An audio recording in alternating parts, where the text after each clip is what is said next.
الرحمن الرحیم۔ دوستو، پیش خدمت ہے اولاد کی بندش ختم کرنے کے لیے ایک انتہائی پاورفل وظیفہ۔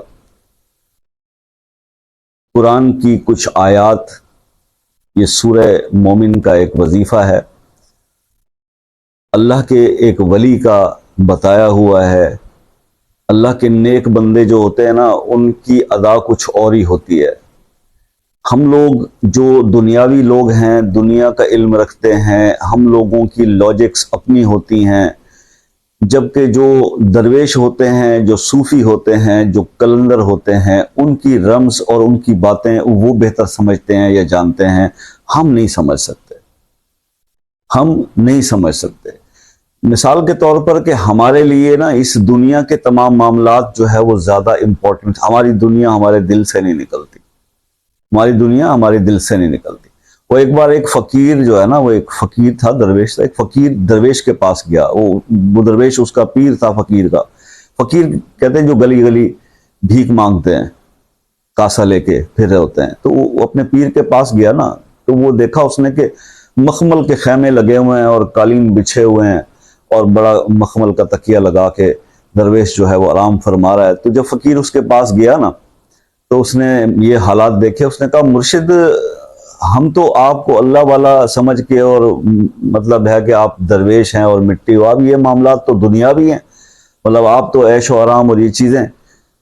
تو اس نے کہا، اس کو چھوڑیں مرشد، میرے ساتھ چلیں، آئیں چلیں، گلی گلی رولتے ہیں، اللہ کے نام پہ مانگتے ہیں۔ اب وہ اپنے پیر کو چیک کر رہا تھا اس درویش۔ اب درویش نے کیا کیا؟ وہ درویش نے نا اسی وقت خیمے سے نکلا اور اس نے جوتا بھی نہیں پہنا اور وہ اس فقیر کے ساتھ چل پڑا۔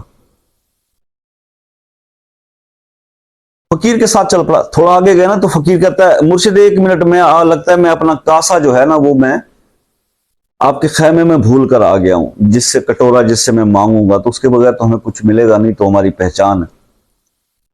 تو وہیں درویش نے اس کو یہ کہا کہ بس یہ فرق ہے تجھ میں اور مجھ میں، جب تو نے مجھے نکلنے کے لیے کہا، دنیا کو چھوڑنے کے لیے کہا، تو میری دل میں ایک لمحے کے لیے بھی وہ قالین، وہ مخمل، وہ تکیے، وہ چیزیں وہ آرام نہیں رہے۔ میں جوتے بغیر تیرے ساتھ چل پڑا، کیونکہ مجھے ان چیزوں کو میں دل سے نکالے ہوئے مجھے عرصہ ہو گیا۔ اور تیرا جو ایک کاسا جو ہے نا، اس پہ تیرا توکل اتنا ہے کہ تو اس کو بھی لے، وہ تیرے دل سے نہیں نکلا، ایک کاسا ہی تیرے دل سے نہیں نکلا۔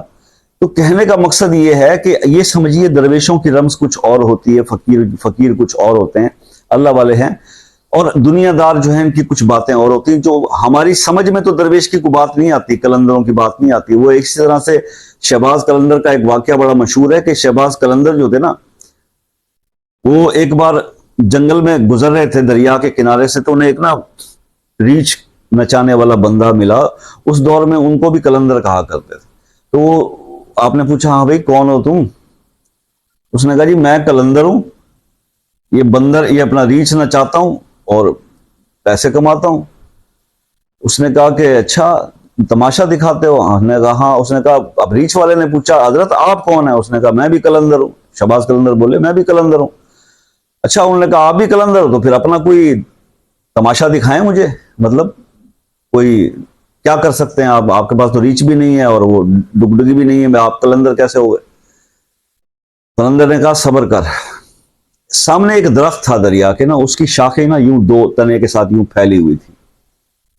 تو کلندر نے شہباز کلندر نے اس ریچھ والے کو، بابے کو کہا کہ یہ جو دیکھ رہا نا درخت، اس کے اندر سے گزر کے پار ہو جا، اور ایک بات یاد رکھی، واپس نہ آئی۔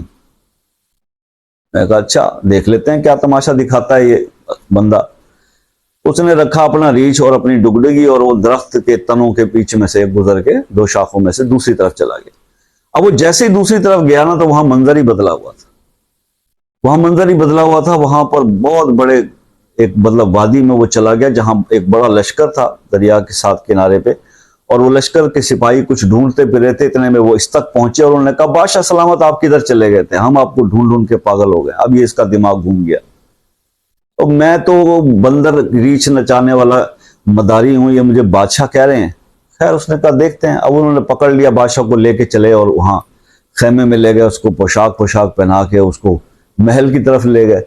اب جب وہ اس کو محل کی طرف لے کر گئے، محل میں لے کے گئے، تو وہاں